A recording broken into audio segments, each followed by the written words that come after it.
வவுனியாவை தவிர்த்த 4 மாவட்டங்களிலே இருக்கக்கூடிய அரசு காணி இல்லாத, தனியார் காணி இல்லாத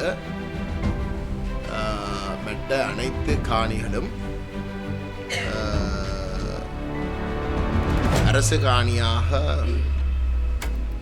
பிரகடனப்படுத்துவதற்கான நோக்கத்தோடு வெளியிடப்பட்டிருக்கின்றது.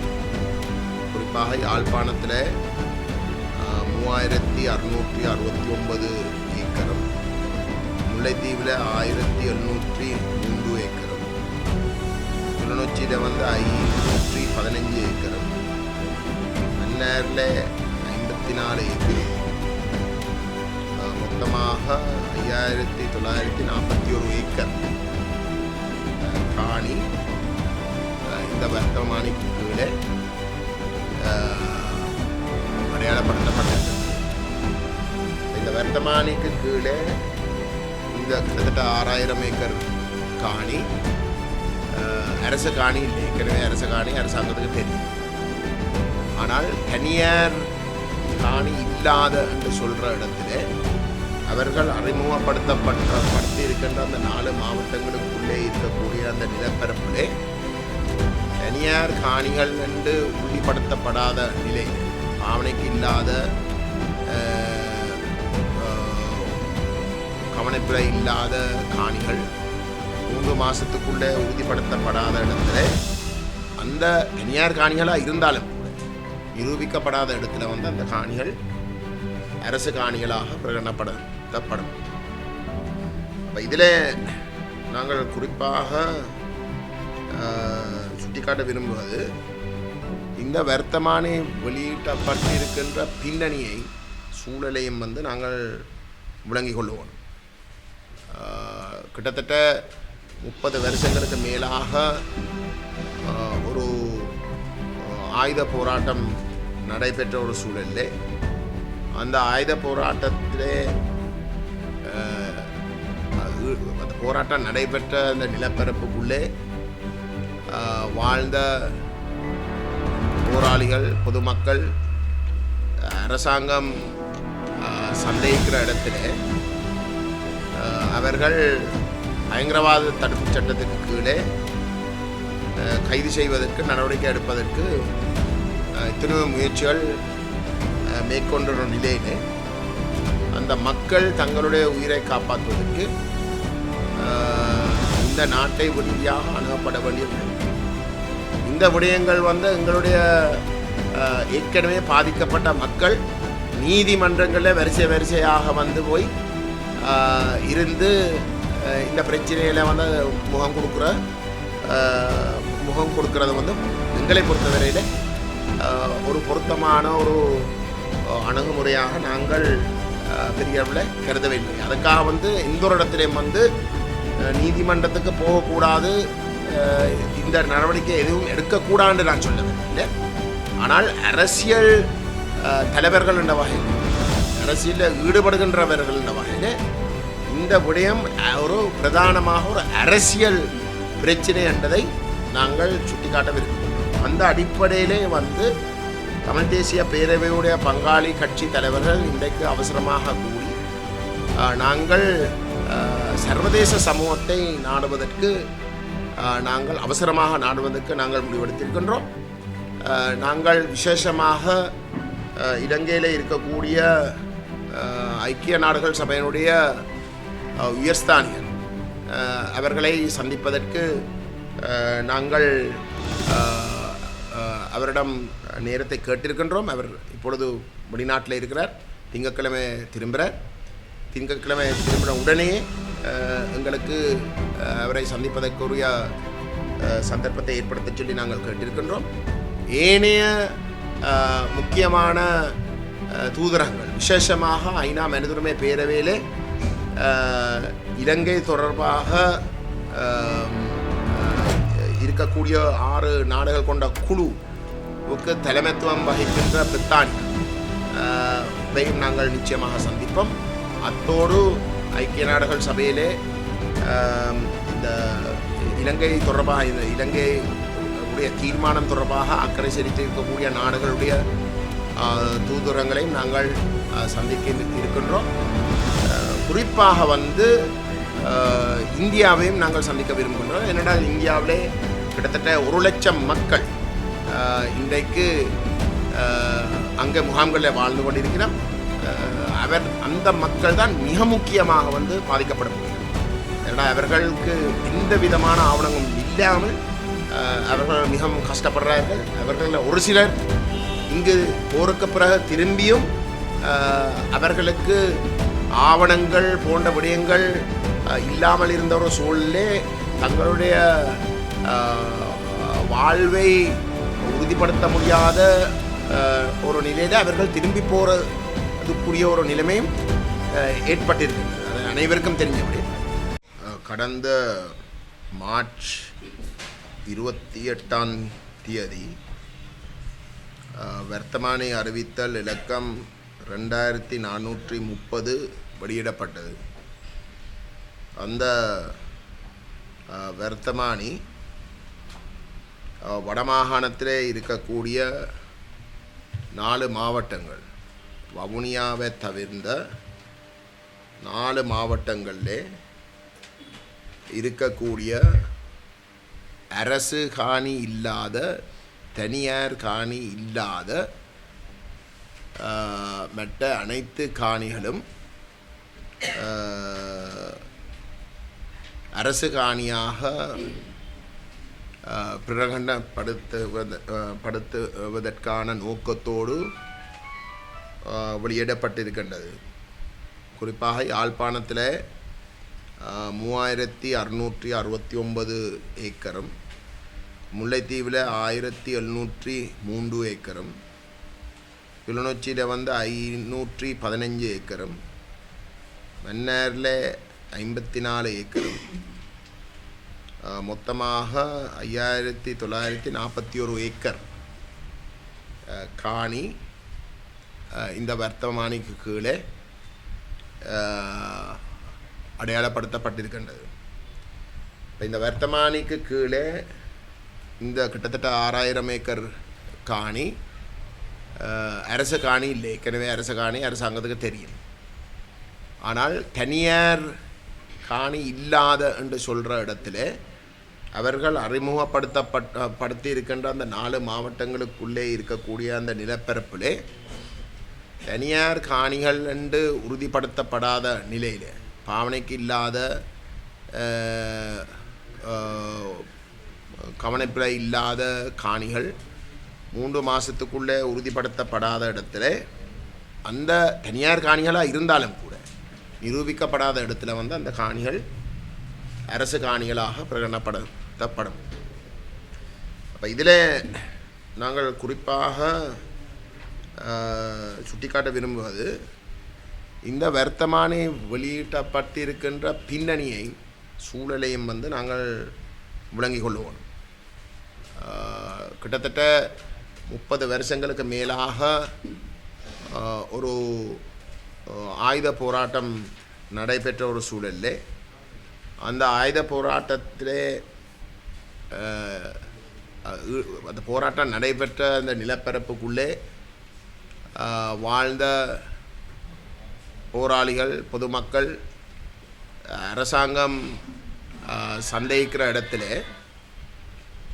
அவர்கள் பயங்கரவாத தடுப்புச் சட்டத்துக்கு கீழே கைது செய்வதற்கு, நடவடிக்கை எடுப்பதற்கு எத்தனையோ முயற்சிகள் மேற்கொண்ட நிலையிலே அந்த மக்கள் தங்களுடைய உயிரை காப்பாற்றுவதற்கு இந்த நாட்டை விட்டு ஓட வேண்டிய ஒரு நிலைக்கு தள்ளப்பட்டவை.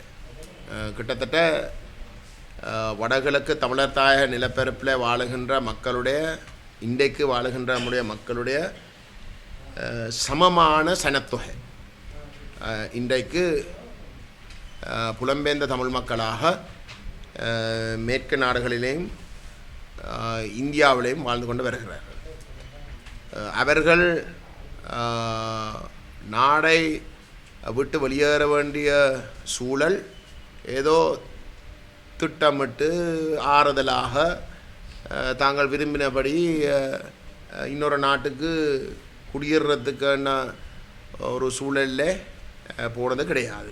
மாறாக அவசரமாக தங்களோட உயிரை காப்பாற்றுவதற்கு அதில் கிட்டத்தட்ட அனைத்து மக்களும் சட்டவிரோதமாகத்தான் அந்த நாடுகளுக்கு செல்ல வேண்டி வந்த. ஏனென்றால் அந்தளவு தூரத்துக்கு அவர்கள் சட்டபூர்வமாக நாட்டை தப்பி வெளியேற முடியாத ஒரு சூழல், அந்தளவுக்கு ஒரு அவசரம் இல்லை. அப்படிப்பட்ட ஒரு சூழலில் போன மக்கள் தங்களோட இந்த விதமான சொத்துக்களையோ ஆவணங்களையோ கொண்டு போனதாக இல்லை. அப்படிப்பட்ட ஒரு சூழலில் இன்றைக்கு இந்த தமிழர் தாய நிலப்பரப்பில் வாழுகின்ற சனத்தொகைக்கு சரி சமமாக வெளியில் வாழுகின்ற மக்கள் உடைய காணிகள் இந்த வர்த்தமானிக்கு கீழே நிரூபிக்கப்படலாமன்றது ஒரு மிகப்பெரிய ஒரு கேள்விக்குறியாக இருக்கின்றது. தமிழ் மக்களுக்கிடையிலே அந்தந்த இடங்களிலே வாழ்ந்த மக்கள் தொடர்பாக இங்கே வசிக்கிற மக்களுக்கு நல்ல ஒரு புரிந்துணர்வு இருக்குது. அவர்கள் யாருடைய காணி யாருடையது என்ற ஒரு புரிதலின் அடிப்படையிலே அந்த மக்களுடைய காணிகள் இதுவரைக்கும் காப்பாற்றப்பட்டது. ஆனால் சட்டபூர்வமாக அந்த காணிகளை உறுதிப்படுத்தணும், அதுவும் 3 மாதத்துக்குள்ளே உறுதிப்படுத்தணும் என்றால் அதனுடைய சாத்தியப்பாடுகள் மிகவும் குறைவாகத்தான் இருக்க போகின்றது. அது மட்டும் இல்லாமல் வெளிநாட்டில் வாழுகின்ற கிட்டத்தட்ட 90% மக்கள் இங்கு அரசு தங்களை பயங்கரவாதிகளாக சந்தேகித்த ஒரு இடத்திலே பயங்கரவாத தடுப்பு சட்டத்துக்கு கீழே நடவடிக்கை எடுக்கிறதுக்குன்ற எத்தனைக்க ஒரு இடத்திலே தான் அவர்கள் தப்பி ஓடுறார். ஆகவே எந்தளவு தூரத்துக்கு அங்கே இருக்கக்கூடிய அவங்களுடைய புலம்பெயர்ந்த தமிழ் மக்களுடைய கிட்டத்தட்ட 90% இந்த மண்ணுக்கு திரும்பி வரலாமன்றதை பற்றியும் கூட அவர்களுக்கு ஒரு கேள்விக்குறியாகத்தான் இருக்கும். அவர்களோட பாதுகாப்பு சம்பந்தமாக இன்றைக்கு கூட ஒரு கேள்விக்குறியாகத்தான் இருக்கும். அப்படிப்பட்ட ஒரு நிலையிலே அந்த மக்கள் உடைய உறுதிகாணிகளை கூட நிரூபிக்க முடியாது. உறுதி இருந்தாலும் கூட நடைமுறையில் நிரூபிக்கக்கூடிய ஒரு நிலையிலே இருக்க போவதில்லை. ரெண்டாவது விடயமாக இந்த போர் காரணமாக நம்முடைய மக்கள் ஒருக்கா இல்லை எத்தனையோ தடவைகள், ஒரு குடும்பம் எத்தனையோ தடவைகள் இடம்பெயர்ந்திருக்கிறார். ஒவ்வொரு இடம்பெயர்வும் ஒரு அவசரத்திலே நடைபெற்ற விஷயம். அப்படிப்பட்ட ஒரு நிலையிலே தங்களுக்கு சொந்தமான அனைத்து பொருட்களையும் விட்டு போட்டு தாங்கள் உடுத்துக்கொண்டு இருக்கக்கூடிய உடுப்புகளோடு மட்டும் தப்பி ஓடுற ஒரு நிலைமை தான் கூடுதலாக இருந்தது. அந்த நிலையில் அவர்களுடைய ஆவணங்கள் அனைத்துமே அவர்கள் அந்தந்த இடங்களில் விட்டு ஓடினது தான் உண்மை. ஆகவே அந்த மக்களும் இந்த தாயக நிலப்பரப்பில் இன்றைக்கு வாழ்ந்து கொண்டிருந்தாலும் கூட எந்தளவு தூரத்துக்கு அந்த மக்கள் சட்டபூர்வமாக தங்களுடைய உரித்துகளை உறுதிப்படுத்தலாம் என்றதும் இன்றைக்கு நடைமுறையிலே இருக்கக்கூடிய ஒரு பெரிய ஒரு கேள்வி. இதுக்காகத்தான் உண்மையிலே இந்த ஸ்ரீலங்கா அரசே போருக்கு பிறகு இந்த ப்ரிஸ்கிரிப்ஷன் என்ற அடிப்படையில், ப்ரிஸ்கிரிப்ஷன் என்றால் 10 வருஷத்துக்கு ஒரு காணியில் தொடர்ச்சியாக எந்த ஒரு இடைவெளியும் இல்லாமல் சில வேளையில் அந்த உரிமையாளர் என்று சொல்லக்கூடியவர்களுக்கு உடைய உரிமையை மீறுகின்ற வகையில் அந்த காணியில் இருந்தால் அந்த காணி தன்னுடையது, இல்லாட்டி தன்னை அப்புறப்படுத்த முடியாதுன்ற சட்டத்தை கூட அமுல்படுத்தாமல் அரசே அந்த முடிவை எடுத்ததுக்கு காரணம் இப்படிப்பட்ட பல சிக்கல்கள் இந்த போர் காரணத்தில் இருக்கிற விடயத்தை விளங்கி கொண்டு தான் அதை நடைமுறைப்படுத்தாமலே இருந்தவை. ஆனால் இன்றைக்கு இது ஒன்றுமே கருத்தில் எடுக்காமல் அந்த சூழலை நிவர்த்தி செய்வதற்குரிய அந்த பிரச்சனைகள், அந்த வெற்றிடங்கள், உறுதி காணிகள் சம்பந்தமாக இருக்கக்கூடிய எத்தனையோ பிரச்சனைகள் ஒன்றும் தீர்க்காமலே இந்த வர்த்தமானி வெளியிடப்பட்டிருக்கின்றதுன்றது ரெண்டாவது விடயம். மூன்றாவது, பலர் உறுதி வச்சிருந்தாலும் இன்றைக்கு உறுதி வச்சிருந்தாலும் இன்றைக்கு பலர் அந்த புலம்பெயர்ந்த தமிழ் மக்கள் உடைய உறவினர்கள் தாய் தாப்பன்மார் தான் கூடுதலாக வந்து இன்றைக்கு தாயகத்தில் இருக்கிறோம். அவர்கள் வயது போனவர்களாக முதியோர்களாக இருக்கிறோம். அவர்கள் எந்தளவு தூரத்துக்கு தங்களோட வயது காரணமாக இன்றைக்கு இப்படிப்பட்ட ஒரு வர்த்தமானி வந்திருக்கின்றதை அறிந்து கொள்வதற்கு கூட அவர்களுக்கு கஷ்டமான ஒரு சூழல் இருக்கும். அந்தளவு தூரத்துக்கு எங்களுடைய பிரதேசம் இந்த போருக்கு பிறகு 16 வருஷமாக முன்னேறாமலும் இருக்குது. வசதிகள் வந்து மிகவும் குறைவான ஒரு நிலையில் தான் எங்களுடைய தாய நிலப்பரப்பில் இருக்கக்கூடிய மிகப்பெரிய பெரும்பான்மையான இடங்கள் இருக்குது. ஆகவே இது அனைத்தையும் கருத்தில் கொண்டு பார்க்கின்ற பொழுது இந்த வர்த்தமானி சட்ட ரீதியாக அணுகக்கூடிய ஒரு நிலையிலே நம்முடைய மக்கள் இல்லை.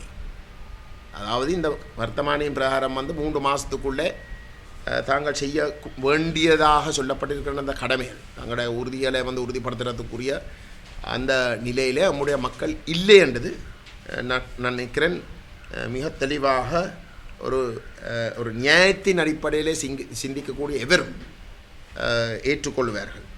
அப்படி இருக்க வந்து அரசாங்கம் இந்த வர்த்தமானியை இந்த நேரத்தில் வந்து அவசரமாக வந்து வெளியிட்டு இருப்பது நாங்கள் முதல்ல வந்து வலிமையாக கண்டிக்கின்றோம்.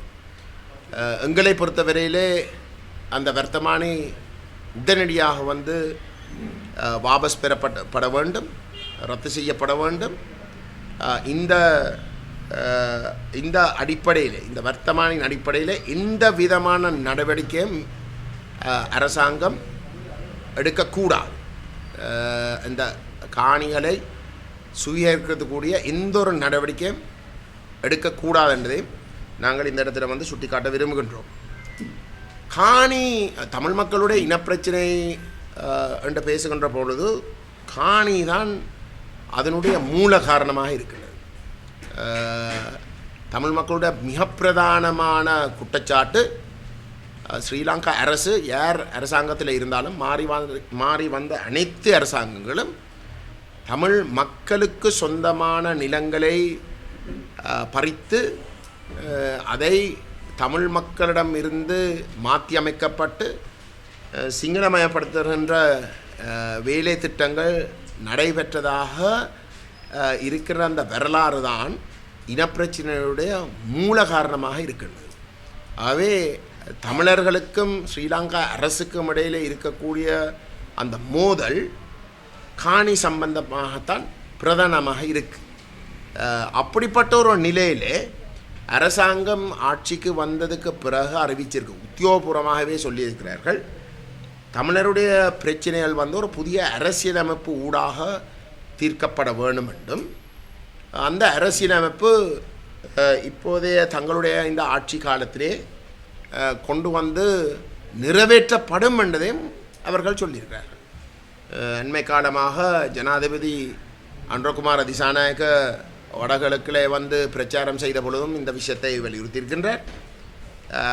இந்த அரசாங்கத்துடைய நீதியமைச்சர் ஹர்ஷன நாணயக்கார கூட இந்த வருஷம் இல்லாட்டி அடுத்த வருஷத்துக்குள்ளே நிச்சயமாக ஒரு புதிய அரசியலமைப்பு வரும் என்று சொல்கிற அளவுக்கு அவர் வாக்குறுதிகள் கொடுத்திருக்கிறார். அவர் நீதியமைச்சர் வந்து இந்த இனப்பிரச்சனை தீர்ப்பதற்கும் ஒரு பொறுப்பான அமைச்சராகவும் இருக்கிறார். இப்போ இந்த பின்னணியில் வந்து நாங்கள் கேட்க விரும்புவது, காணி என்ற விடயம் இனப்பிரச்சனை தீர்வுக்கு மிகவும் முக்கியமான ஒரு விடயமாக இருக்கின்ற இடத்திலே அந்த இனப்பிரச்சனை தீர்வை எட்டுவதற்கு முன்பதாக இந்த வர்த்தமானியை அறிவித்து இந்த காணிகளை அரசு காணிகளாக சுவீகரிக்கக்கூடிய அவசரம் என்ன? ஒரு வருஷம் சரி ஆக பிந்தினாலும் 2 வருஷத்துக்குள்ளே இந்த இனப்பிரச்சனை தீர்க்கக்கூடிய ஒரு அரசியலமைப்பை கொண்டு வரோம் என்று சொல்லியிருக்கிற இந்த நிலையில் அந்த இனப்பிரச்சனை தீர்வில் இந்த காணி விஷயங்களும் நிச்சயமாக பேசப்பட்டு தீர்க்கப்பட வேண்டிய ஒரு விடயமாக கருதப்படுகின்ற இடத்திலே அந்த இனப்பிரச்சனை தீர்வண்ட அணுகுமுறைக்கு இருக்காமல் அவசரமாக வந்து அவர்கள் இந்த வர்த்தமானியை வெளியிடுறதுக்கான நோக்கம் என்னன்றதையும் நாங்கள் கேள்விக்குட்படுத்துகின்றோம். அந்த கேள்விக்குட்படுத்துகின்றதை வந்து நான் மிகவும் அழுத்தமாக அந்த விடயத்தை சொல்ல விரும்புகின்றேன். என்றால் எங்களை பொறுத்தவரையிலே இது முழுக்க அந்த ஒரு தீர்வண்ட விடயம் ஆராய்ந்து ஒரு இணக்கப்பாட்டு வருவதற்கு முன்பதாகவே அரசு விரும்புகின்ற பேரினவாத நிகழ்ச்சிகளை நிறைவேற்றி தமிழ் மக்களுக்கு தீர்வண்டு வருகின்ற பொழுதும் கூட அது முழுக்க ஒரு காலம் கடந்த ஒரு செயல்பாடாக மட்டுப்படுத்துவதற்காக எடுக்கப்படுகின்ற ஒரு முயற்சியாகத்தான் நாங்கள் பார்க்குறோம். ஆகவே இந்த விடயங்கள் அரசாங்கம் வர்த்தமானியில் குறிப்பிட்டு இருக்கின்ற அந்த 3 மாதத்துக்குள்ளே சட்ட ரீதியாக எடுக்க வேண்டிய நடவடிக்கைகள் ஒரு பக்கம் இருக்க, இந்த விடயங்கள் எங்களை பொறுத்தவரையில் பிரதானமாக அரசியல் ரீதியாக அணுகப்பட வேண்டிய விடயங்கள். இந்த விடயங்கள் வந்து எங்களுடைய ஏற்கனவே பாதிக்கப்பட்ட மக்கள் நீதிமன்றங்களில் வரிசையாக வந்து போய் இருந்து இந்த பிரச்சனையில் வந்து முகம் கொடுக்கறது வந்து எங்களை பொறுத்தவரையில் ஒரு பொருத்தமான ஒரு அணுகுமுறையாக நாங்கள் பெரிய அளவில் கருதவில்லை. அதுக்காக வந்து எந்த ஒரு இடத்துலையும் வந்து நீதிமன்றத்துக்கு போகக்கூடாது, இந்த நடவடிக்கை எதுவும் எடுக்கக்கூடாதுன்னு நான் சொல்ல வரையில்லை. ஆனால் அரசியல் தலைவர்கள் என்ற வகையில், அரசியலில் ஈடுபடுகின்றவர்கள் என்ற வகையில் இந்த விடயம் ஒரு பிரதானமாக ஒரு அரசியல் பிரச்சனை என்றதை நாங்கள் சுட்டிக்காட்ட விரும்புகின்றோம். அந்த அடிப்படையிலே வந்து தமிழ் தேசிய பேரவையுடைய பங்காளி கட்சி தலைவர்கள் இன்றைக்கு அவசரமாக கூடி நாங்கள் சர்வதேச சமூகத்தை அவசரமாக நாடுவதற்கு நாங்கள் முடிவெடுத்திருக்கின்றோம்.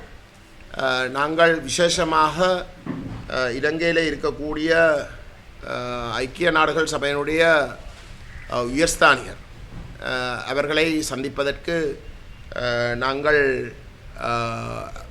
அவரிடம் நேரத்தை கேட்டிருக்கின்றோம். அவர் இப்பொழுது வெளிநாட்டில் இருக்கிறார். திங்கட்கிழமை திரும்பின உடனே எங்களுக்கு அவரை சந்திப்பதற்குரிய சந்தர்ப்பத்தை ஏற்படுத்த சொல்லி நாங்கள் கேட்டிருக்கின்றோம்.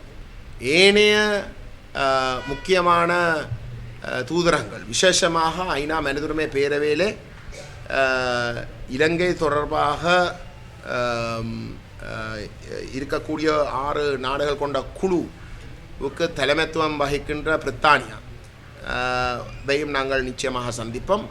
அத்தோடு ஐக்கிய நாடுகள் சபையிலே இந்த இலங்கை தொடர்பாக, இந்த இலங்கை உடைய தீர்மானம் தொடர்பாக அக்கறை செலுத்தி இருக்கக்கூடிய நாடுகளுடைய தூதரங்களையும் நாங்கள் சந்திக்க இருக்கின்றோம். குறிப்பாக வந்து இந்தியாவையும் நாங்கள் சந்திக்க விரும்புகின்றோம். ஏனென்றால் இந்தியாவிலே கிட்டத்தட்ட 1 லட்சம் மக்கள் இன்றைக்கு அங்கே முகாம்களில் வாழ்ந்து கொண்டிருக்கிறோம். அந்த மக்கள் தான் மிக முக்கியமாக வந்து பாதிக்கப்பட போகிறோம். ஏனென்றால் அவர்களுக்கு எந்த விதமான ஆவணங்களும் இல்லாமல் அவர்கள் மிகவும் கஷ்டப்படுறார்கள். அவர்களில் ஒரு சிலர் இங்கு போருக்கு பிறகு திரும்பியும் அவர்களுக்கு ஆவணங்கள் போன்ற விடயங்கள் இல்லாமல் இருந்த ஒரு சூழலே தங்களுடைய வாழ்வை உறுதிப்படுத்த முடியாத ஒரு நிலையில் அவர்கள் திரும்பி போகிறதுக்குரிய ஒரு நிலைமையும் ஏற்பட்டிருக்கின்றது. அது அனைவருக்கும் தெரிஞ்சபடி. ஆகவே இந்திய தூதுவரையும் நாங்கள் சந்தித்து இந்த விவகாரம் தொடர்பாக நாங்கள் பேசியிருக்கின்றோம். தெளிவாக நாங்கள் சொல்கிறோம், இந்த வர்த்தமானி அரசாங்கத்தால் உடனடியாக வாபஸ் பெறாவிட்டால் நாங்கள் தமிழ் மக்களை முழுமையாக அணிதிரட்டி, குறிப்பாக வந்து புலம்பெயர்ந்த தமிழ் மக்களையும் நாங்கள் அணிதிரட்டி நாங்கள் இந்த நடவடிக்கைக்கு எதிராக நாங்கள் போராட்டங்களை மிக தீவிரமாக முன்னெடுப்போம். நாங்கள் ஒட்டுமொத்தமாக வந்து வடகிழக்கிலே அரசு செயல்பாடுகளை ஸ்தம்பிக்கக்கூடிய வகையில் இந்த நடவடிக்கையை மேற்கொள்ள நாங்கள் நிச்சயமாக முயற்சிப்போம். எங்களை பொறுத்தவரையிலே இந்த அவசரம் ஒரு மிகவும் ஒரு ஒரு கட்ட நோக்கத்தோடு ஒரு சினிஸ்டர் மோட்டிவ்ஸ், ஒரு அரசாங்கம் தமிழ் மக்களுடைய நலன்களுக்கு நேர்மாறான ஒரு நோக்கத்தோடு எடுக்கப்பட்ட ஒரு நடவடிக்கையாகத்தான் நாங்கள் இதை பார்க்கின்றோம். இதிலே அரசாங்கம் வெற்றி பெற்றால் தமிழ் மக்களுடைய இருப்பு மிகப்பெரிய அளவில் கேள்விக்குட்படுத்தப்படும். போர் ஊடாக தாங்கள் காண முடியாத வெற்றிகள் கூட இந்த வர்த்தமானி ஊடாக இந்த வர்த்தமானி நடைமுறைப்படுத்துவதன் ஊடாக இந்த அரசு அடையும் என்ற அளவுக்கு இது ஒரு பாரதூரமான விளைவுகளை கொண்ட ஒரு வர்த்தமானி என்றதையும் நாங்கள் சுட்டிக்காட்ட விரும்புகின்றோம். அந்த வகையிலே நாங்கள் எங்களுடைய தமிழ் சிவில் சமூக தலைவர்கள், அமைப்புகள், ஏனைய செயற்பாட்டாளர்கள் தெற்கிலே இருக்கக்கூடிய நீதியை மதிக்கின்ற ஒரு நியாயத்தின் அடிப்படையிலே கர்மங்கள் நடக்க வேணும் என்று விரும்புகின்ற அனைத்து மக்களையும், அது தமிழ் மக்களாக மட்டும்தான் இருக்கணும் இல்லை, அனைத்து மக்களையும் நாங்கள் இந்த வர்த்தமானிக்கு எதிராக அணிதிரள வேணும் என்று நாங்கள் கேட்டுக்கொள்ள விரும்புகின்றோம். இந்த வர்த்தமானி நிரந்தரமாக தமிழ் மக்களுக்கும் ஸ்ரீலங்கா அரசுக்கும் இடையிலே வரக்கூடிய நல்லிணக்கத்தை, அந்த சந்தர்ப்பங்களை முற்றுமுழுதாக இல்லாமல் செய்வதற்கான அளவுக்கு பாதிப்பை ஏற்படுத்த என்பதையும் நாங்கள் சுட்டிக்காட்ட விரும்புகின்றோம். ஒரு போராட்டம் ஒன்று நடத்தப்படும் என்று அறிவித்திருக்கிறது. நீங்களும் பெரிய போராட்டம் முன்னெடுத்தால் இரண்டு கட்சிகளும் சேர்ந்து இந்த போராட்டத்தில் பங்கெடுப்பார்கள் என்று பேசலாம். இதுவரைக்கும் போராட்டங்களை செய்து வந்தது நான் நினைக்கிறேன் எங்களோட தரப்பு. போராட்டங்கள் அறிவித்தாலும் மற்றவர்கள் அந்த போராட்டங்களை இதுவரைக்கும் முன்னெடுக்கவில்லை. ஆனால் எங்களுடைய போராட்டங்களில் அவர்களும் கலந்து கொள்வதில் எங்களுக்கு ஒரு சிக்கலும் இல்லை. ஏற்கனவே நான் குறிப்பிட்டதை போல் இந்த விடயத்தில் தமிழ் மக்கள் அணிதிரளாவிட்டால் அதன் விளைவுகள் மிகவும் பாரதூரம்.